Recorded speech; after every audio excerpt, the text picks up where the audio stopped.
Maison Plein Cœur, Maison Plein Cœur est un organisme qui est humain. C'est un organisme où euh, l'humain est au centre de toutes les préoccupations. Euh, et là, je ne veux pas dire que d'autres organismes n'ont pas cette préoccupation-là, mais euh, Maison Plein Cœur, avec sa taille humaine, même si évidemment c'est un organisme qui est important dans notre communauté, qui prend de la place dans notre communauté, qui prend sa place, c'est un organisme qui est quand même à taille humaine, qui est bien au-delà des chiffres, des campagnes de financement, quand tu rentres à Maison Plein Cœur, quand tu côtoies les gens qui y sont, autant les usagers, les personnes qui utilisent les services de Maison Plein Cœur, que les gens qui y travaillent ou les gens qui le font vivre, qui font vivre Maison Plein Cœur, tu comprends à quel point c'est un organisme humain et c'est ça qui me touche. C'est l'humain avant tout. Euh, Bien au-delà je l'ai dit, les campagnes de financement, les choses comme ça, bien au-delà des chiffres, on sent que personne n'est un numéro là, à Maison Plein Cœur.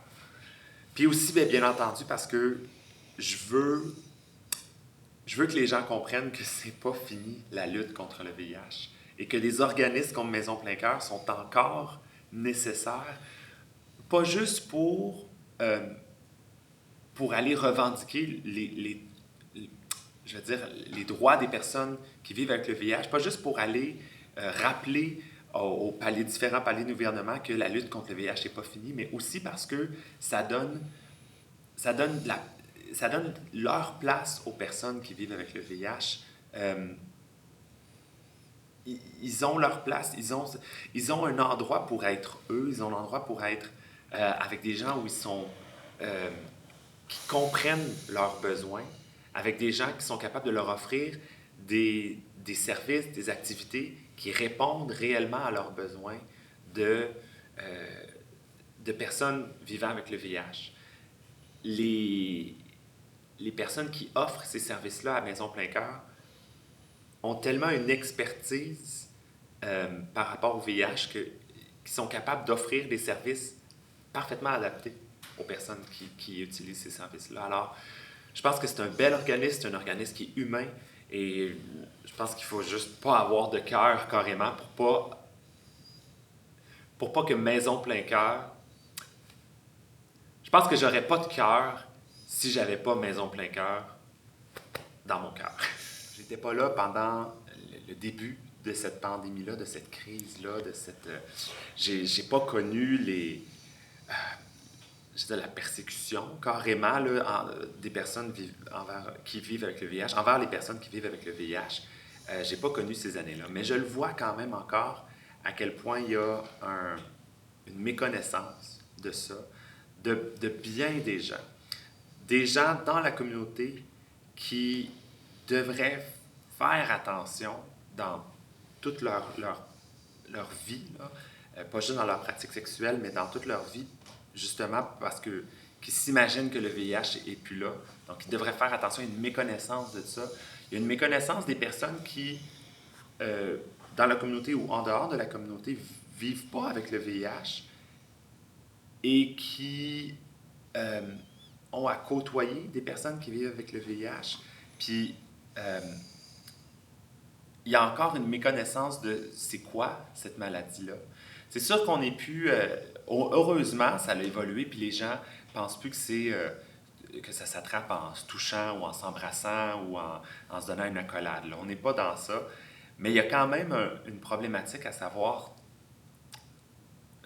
On dit, tu sais, les gens sont tellement catégoriques des fois, parce qu'on n'en meurt plus, à cause, Dieu merci, à cause des médicaments, tout ça, c'est comme si soudainement c'était une maladie qui méritait plus d'avoir de l'attention dans la tête des gens qui ne vivent pas avec le VIH, mais qui ne réalisent pas tout, le, tout ce que ça implique de vivre avec le VIH. Je ne vis pas avec le VIH, mais en côtoyant des gens, je le constate, surtout à Maison Plein Cœur, parce on m'a permis de justement l'apprendre, ça, puis de le vivre. Pas juste le savoir, vraiment de le vivre, de côtoyer des personnes qui ont à, à vivre avec ça tous les jours, prendre leurs médicaments, vivre cette ce regard-là, tu sais, de devoir faire un coming out de personnes vivant avec le VIH à plein de gens encore aujourd'hui, puis de devoir faire face à tous ces préjugés-là encore. Tu sais, moi-même, bon, je vais peut-être aller dans le plus personnel, mais j'ai fréquenté quelqu'un qui vivait avec le VIH, puis lors de notre première relation sexuelle, tu sais, j'ai demandé, j'ai dit, est-ce que... tu sais, j'ai demandé par rapport à son statut, puis il m'a dit, je suis indétectable. Mais j'ai tout de suite compris qu'est-ce que ça voulait dire. J'ai dit, pas de problème. Ça veut dire que tu prends soin de ta santé, ça veut dire que je le sais que tu prends tes médicaments. T'as pas besoin il n'y avait pas besoin de m'en dire plus. C'est tout ce qu'il y avait à me dire pour que je comprenne que c'était correct, que c'était safe et tout ça. Pas nécessairement pour qu'on ait une relation, c'était pas pour ça, mais c'est parce que je voulais apprendre à le connaître et tout ça.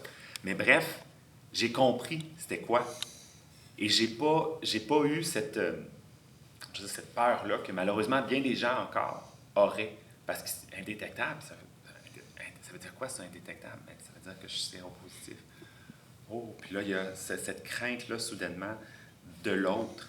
Mais si tu es indétectable, puis le nombre de fois où on l'a dit indétectable et transmissible, puis pourtant, il y a encore des gens à qui ça crée cette crainte-là. Tu sais?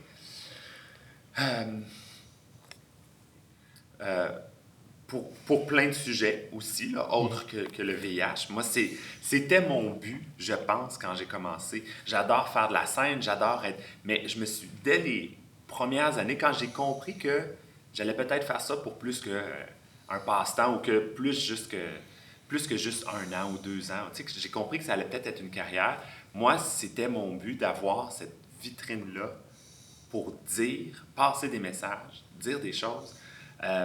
Et ben oui, bien sûr que je l'utilise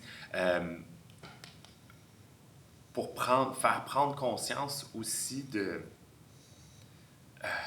mon Dieu, quand on a des amis qui font leur coming out de personnes vivant avec le VIH sur les réseaux sociaux, qui ont le courage, on va dire, de le faire, de les supporter publiquement, là, pas juste, oui, de leur écrire des messages en privé parce que, mon Dieu, je trouve ça tellement important aussi, mais de les supporter publiquement aussi, de les aider à, publiquement, dans des commentaires publics, à dire bravo, tu as eu le courage de le faire, puis je pense que ça.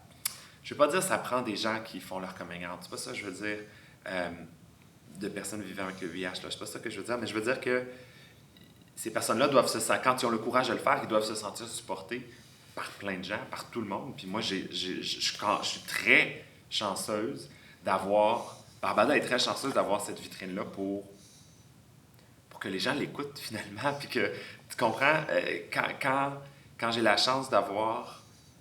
C'est ça, quand je peux supporter des gens à travers la vitrine que m'offre Barbada, bien sûr, je le fais.